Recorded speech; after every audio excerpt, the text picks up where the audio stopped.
Okey. Jadi kita teruskan. Ulang kaji bab 8. Okey. Kita nak jawab kuis ni. Okey.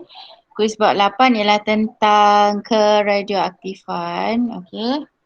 Jadi ini kita ambil dari guru yang hebat ya. Guru Cikgu Norazila ni dari Johor ya.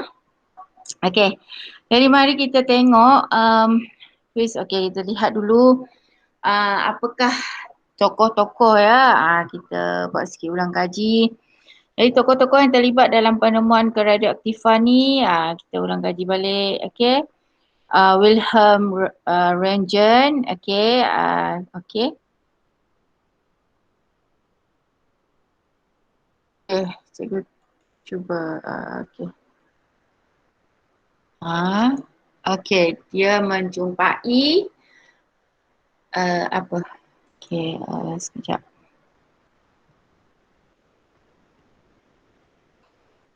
Kita klik di situ. Okey, tak apa.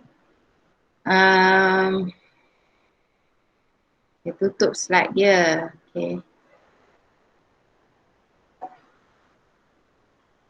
Okey. Sekejap ya.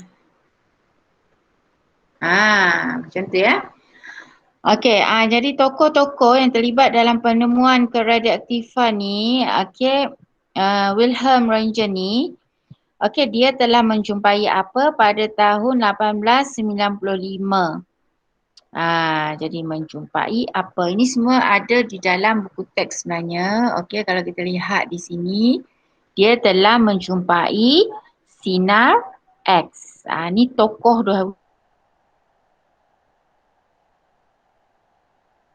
sinar X.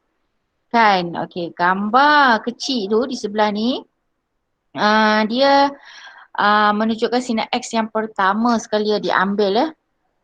Okey. Bayangkan kan sampai sekarang kan kita menggunakan sinar X. Kalau ada yang patah ke apa ke, dia nak tengok, inilah dia. Jadi orang yang jumpa ialah Wilhelm Röntgen. Okey, yang kedua, Becquerel ni. Becquerel ni, dia telah menjumpai keradioaktifan apabila beliau mendapati garam uranium boleh menggelapkan plat foto pada tahun 1896. Okey.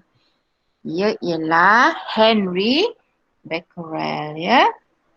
Okey, seterusnya. Lihat lagi. Ni.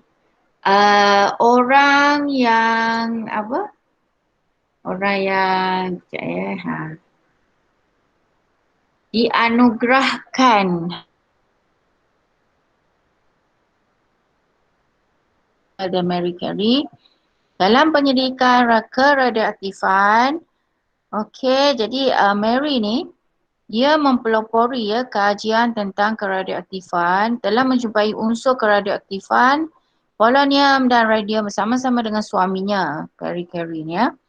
Dia ialah merupakan tokoh pertama dan satu-satunya wanita yang telah memenangi hadiah Nobel sebanyak berapa? Ya, 2 kali ya, 2 kali. Betapa hebatnya. Okey, dia ialah Marie Curie. Marie Curie ni dan suami dia Marie Curie lah. Ya, 2 kali tu sangat hebat. Okey, seterusnya. Okey, mari kita lihat apakah keradioaktifan. Okey. Sebenarnya keradioaktifan ni merupakan suatu proses perebutan yang berlaku secara spontan apabila suatu nukleus yang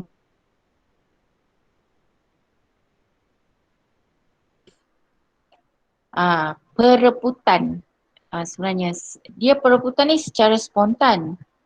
Okey, apabila nukleus ni dia tak stabil dia pun memancarkan sinaran radioaktif. Jadi biasanya nukleus dalam radioaktif ni akan memancarkan sinaran radioaktif. Okey, contoh-contoh bahan radioaktif adalah apakah contoh-contohnya? Contoh-contoh. Kita bagi dulu masa. Sekejap. Ada tak? Contoh-contoh bahan radioaktif. Boleh? Mari kita tengok. Contoh-contohnya ialah, ni dia ya. Jadi karbon 14, C14, radon, thorium dan uranium. Okey. Contoh sahaja ya. Contoh-contoh lah. Okey. Okey. Jadi keradioaktifan ni ialah suatu bahan yang diukur dalam unit becquerel, BQ, atau di dalam unit Curie ya. Ni. Inilah tadi simbol amaran bahan radioaktif. Ya, bahan radioaktif. Boleh ya kat situ ya. Alright, teruskan. Okey, pengesanan. Macam mana kita nak kesan sinaran radioaktif ni? Okey, terdapat 3 jenis sinaran radioaktif yang utama ya. Okey. Pertama, sinaran alfa, kedua sinaran beta, ketiga sinaran gamma. Cikgu pernah cerita sebelum ni. Jadi ini ialah sinaran radioaktif yang utama, alfa, beta, gamma.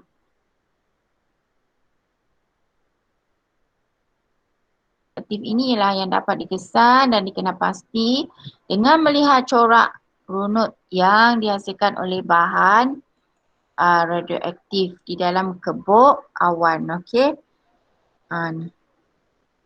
Ni gambarnya. Okey. Cuba kita lihat lagi. Ini ialah kebok awan yang cikgu beritahu tadi. Ya. Di mana ni dia kata tadi nak tengok nak kesan sinaran alfa, beta dan gamma ni, kita kena kenal pasti corak yang dihasilkan di dalam kebok awan. Inilah kebok awannya. Okey. Jadi yang pertama kita lihat dulu. Ni ya, mana yang belum pernah nampak kebok awan 8.2 ni rajah dalam buku teks. Ini pertama. Okey, kita boleh nampak sini jalur felt yang telah direndam dalam alkohol untuk menghasilkan wap alkohol. Okey, ni. Okey, yang kedua ni ialah ketulan ais kering menyejukkan wap alkohol sehingga kebok menjadi tepu dengan wap alkohol. Ni. Okey, yang ketiga sumber radioaktif memancarkan sinar radioaktif sambil mengionkan wap alkohol dalam lintasannya. Okey, dan yang keempat runut sinaran radioaktif kelihatan kerana wap alkohol terkondensasi menjadi titisan kecil alkohol. Okey, ini busa yang menyokong ais kering ya. Okey, ini ialah rupa kebok awan tu. Okey, di mana ini tak boleh buka. Tak boleh buka ya. Okey. Okey, sinar beta ni dia macam ni. Sinar beta.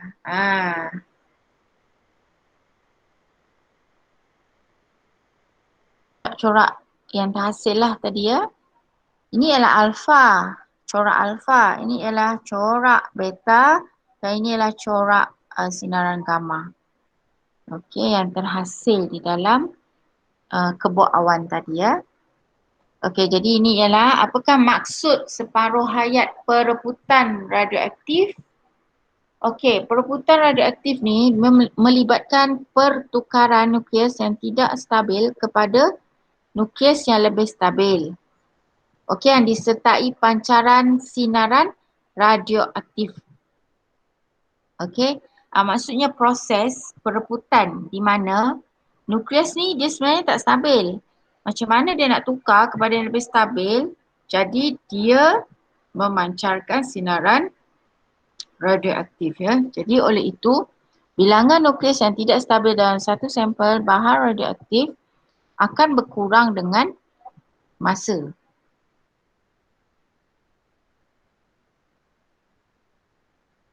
satu perebutan radioaktif adalah masa yang diambil untuk bilangan nukleus yang tidak stabil dalam satu sampel bahan radioaktif tinggal separuh daripada bilangan asalnya. Okey, contohlah ya. Kalau satu bahan radioaktif tu dia mempunyai 500 nukleus dan separuh hayatnya selama 2 jam. Maka selepas 2 jam pertama nukleusnya akan berkurang menjadi 2500. Jadi separuh kan? Okey. Itu maksud dia. Okey, cikgu ulang. Sebagai contoh, suatu bahan radioaktif yang mempunyai 5000 nukleus dan separuh hayatnya selama 2 jam, maka selepas 2 jam pertama nukleusnya berkurang kepada 2500 ya. Jadi selepas 2 jam kedua nukleusnya akan berkurang lagi, separuh lagi menjadi 1250.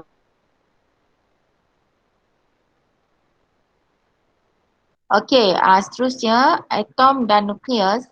Semua bahan terdiri daripada zarah-zarah yang sangat halus. Okey, kita namakan dia sebagai atom. Okey, atom ni merupakan unit asas yang membentuk sesuatu jirim.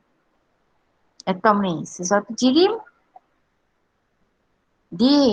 dibentuk oleh atom lah, unit asas itu perkataan dia. Okey.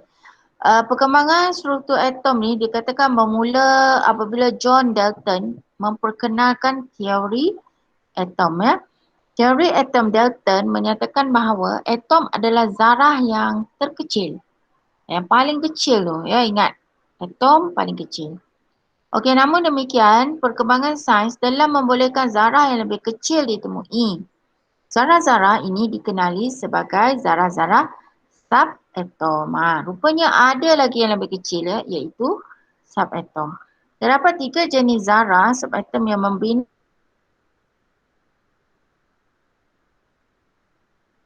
neutron dan elektron. Okey. Jadi dia kata sebenarnya ada lagi yang lebih kecil daripada atom, iaitu subatom. Terdapat 3 jenis subatom, iaitu proton, neutron dan elektron ya. Okey, seterusnya inilah dia. Proton ialah zarah subatom yang bercas positif. Ya, manakala elektron ialah zarah subatom yang bercas negatif. Neutron adalah zarah subatom yang tidak bercas, iaitu dia neutral. Okey, cikgu ulang. Kalau proton positif, elektron negatif dan neutron ialah tidak bercas, neutral. Kita boleh guna kat sini lah, kalau neutron, neutral. Kalau P, positif. Elektron didapati di dalam, dekat mana sebenarnya? Dia ialah di dalam nukleus atom yang terletak di tengah-tengah atom. Ni. Ini tadi atom. E ni ialah negatif, elektron. P ni positif, proton. Dan neutron, iaitu neutral lah di tengah-tengah. Ni gambar lain juga. Sama je tapi dia bentuknya lain sikit. Ni. Contoh lah, ni pun sama. Ni 3 bentuk gambar yang sama tetapi gambar dia tentang nukleus atom kan. Okey. Tentang gambar atom dalam pelbagai bentuk. Ya. Ini 3D kan. Okey, ni 2D, 2D ya. Sama je, ni ialah atom. Boleh ya? Okey, jadi kalau awak nak ingat macam ni je. Kalau orang dia negatif, dia letak kat luar.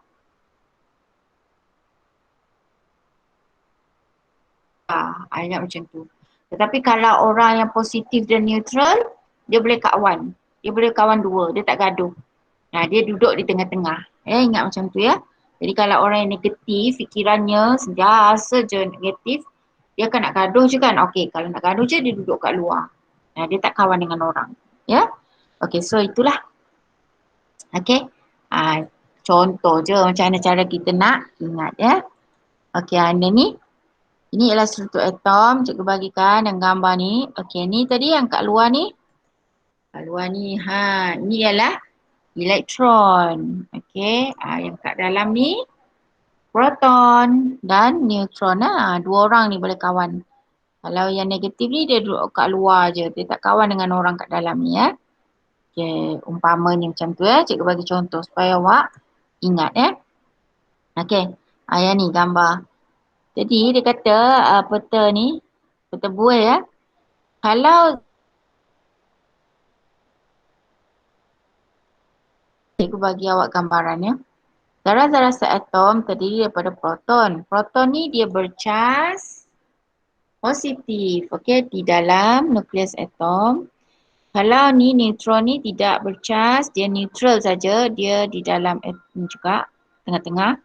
Tapi kalau elektron ni dia bercas negatif, ya, dia bergerak mengelilingi nukleus atom, ya, petala, namanya petala ni. Petala lah ni. Yang ni ada gambar yang macam ni kan. Tu ialah petala. Ni kat dalam ya. Yang gambar ni ialah zarah-zarah subatom ya. Okey, ni lagi kita buat. Okey, ini ialah menunjukkan ciri-ciri sinaran alfa, beta dan gamma. Okey, ni dia. Pemasangan oleh medan elektrik. Okey, di mana ni?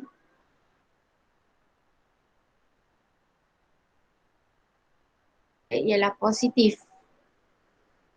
Beta negatif. Gamma ialah neutral. Okey, kalau kuasa pengayonan, kalau alfa ni dia tinggi, beta sederhana, manakala gamma rendah. Ya. Dan kuasa penembusan, okey, kalau alfa rendah, beta sederhana dan gamma ni tinggi. Ya. Jadi inilah perbezaannya. Yang ni gambar ni cikgu tunjukkan. Okey, jadi ini adalah ciri-ciri sinaran alfa, beta dan gamma ya. Kena tahulah ya. Kalau alfa ni awak ingat macam ni. Charge-nya positif, kuasa pengayonan tinggi tapi kuasa penembusan dia rendah. Sini, dia sampai sini je. Alfa ya. Okey, tapi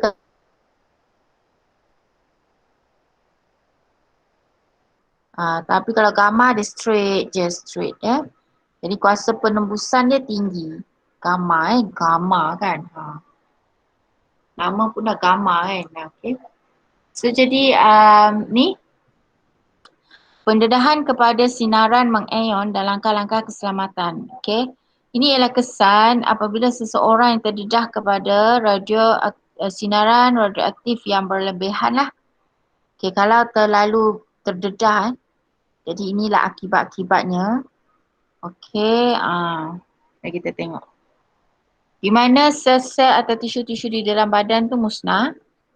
Okey, mutasi genetik yang mungkin menyebabkan pertumbuhan tumor dan kanser. Jika awak terlalu terdedah seseorang tu yang berlebihan kepada sinaran-sinaran yang cikgu ceritakan tadi, mungkin akan menyebabkan pertumbuhan tumor dan kanser. Ya, iaitu kita namakan dia mutasi genetik.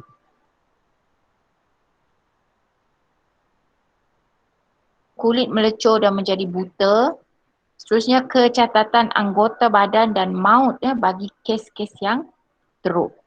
Jadi kepada ibu-ibu sebenarnya kalau ibu tu sedang mengandung, kena hati-hati jangan terdedah sangat kepada sinaran radioaktif yang mungkin boleh menyebabkan kecacatan janin dia. Okey, janin yang dikandung. Jadi macam ni. Cikgu tunjukkan sikit. DNA ni, DNA kita ni lah genetik kita. Jika ada keradioaktifan, dia akan ni lah, dia umpamanya macam ni. Itu yang menyebabkan sakit-sakit ni. Ada kanser, tumor, macam tu ya. Mungkin kita tak sedar. Kemandulan pun cikgu cakap tadi kemandulan ya. Okey, yang ni ini ialah langkah-langkah keselamatan untuk mengendalikan bahan radioaktif. tadi. Okey, mari kita tengok. Okey, kalau kita guna ni kan, dekat mana dia ni? Okey, jadi kita kena gunalah penyepit dia untuk memegang dan meregang dan memindahkan bahan tadi, sumber radioaktif tadi. Okey. Um, Sampai ke satu. Okey, seterusnya kita kena haruslah simpan bahan ni dalam bekas plumbum. Ya, supaya dia lebih selamat. Okey. Kemudian pekerja di dalam makmal radioaktif perlu memakai lencana amaran radioaktif dan pakaian perlindungan khas yang diperbuat daripada getah plumbum. Okey, kemudian perisai plumbum boleh digunakan untuk melindungi pengguna daripada sinaran radioaktif serta sisa-sisa radioaktif haruslah dikendalikan dengan baik supaya menjadi lebih selamat dan tidak menyebabkan pencemaran alam sekitar. Jadi inilah kena ada langkah-langkah yang cikgu nyatakan ini ya. Berikan 3 je. Okey, awak untuk ambil, memegang. Kemudian sisa-sisanya harus dikendalikan dengan baik. Kemudian dia bahan radioaktif ni disimpan di dalam bekas plumbum. 3 je, awak senaraikan 3 pun Alhamdulillah ya. Okey, seterusnya kegunaan. Cikgu tadi cerita kan kenapa. So ini ialah kegunaan lah bahan sinaran radioaktif ni. Okey, ini ialah dalam bidang pertanian. Okey, dalam bidang pertanian ni sebenarnya kadar penyerapan baja oleh sesuatu tumbuhan dapat ditentukan dengan mencampurkan sedikit bahan radioaktif kepadanya. Maksudnya bahan radioaktif ni untuk kita nak beri baja kan pada pokok ni, tumbuhan ni yang kita dah tanam. Jadi bila kita campurkan sedikit bahan yang berradioaktif, dia tumbuhan ni dapat serap baja ni dengan baik. Maksudnya macam itulah. Ya, kita campur sikit. Serangga perosak. Maksudnya macam itulah. Campurkan juga. Jadi serangga perosak ni boleh kita kita gunakanlah untuk hapuskan ya serangga perosak. Kemudian sinaran radioaktif ni akan menyebabkan perubahan tisu serangga yang menjadi mandul. Maksudnya macam ni. Kita nak mandulkan tisu serangga perosak ni. Serangga perosak ni kita nak mandulkan supaya dia tak ganggu pertumbuhan kita. Kita gunakan radioaktif, sinaran ni. Seterusnya dia boleh sinaran radioaktif ni dia digunakan untuk mengubah genetik kepada sel tumbuhan supaya menghasilkan baka tumbuhan yang lebih baik. Sebenarnya sinaran radioaktif ni dia ada kegunaannya lah banyak. Dapat serap baja tu dengan baik. Supaya baja tu diserap dengan baik, tambahkan sikit radioaktif ni. Okey, kemudian dia boleh mandulkan serangga perosak yang merosakkan tumbuhan kita. Okey, jadi dia tak bolehlah rosakkan kan. Okey. Kemudian yang ketiga, dia boleh hasilkan tumbuhan kita ni jadi bakanya yang lebih baik. Ya. Yang lebih baik. Yang contohnya kalau buah tu lah, buah tu mula-mula dia kurang manis. Okay, lepas tu kita ubah baka dia, lama-lama dia menjadi manis. Macam tu lah ya, baka yang lebih baik ya. Okey, seterusnya dalam bidang ni. Bidang apa ni? Pertahanan. Okey, dalam bidang pertahanan, sesetengah jenis kapal selam dan kapal pengangkutan pesawat beroperasi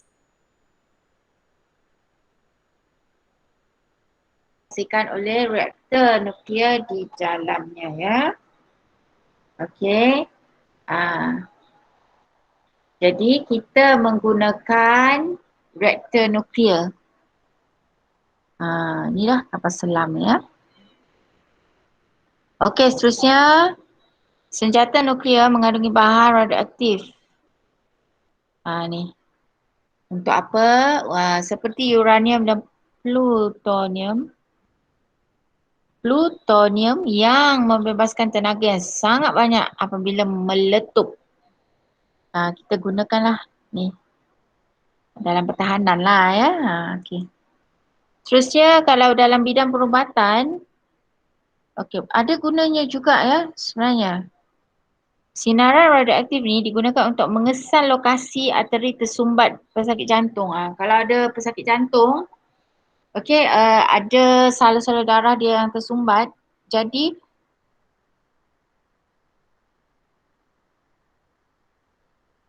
keaktifan kelenjar tiroid seseorang pesakit juga dapat ditentukan dengan sinaran radioaktif.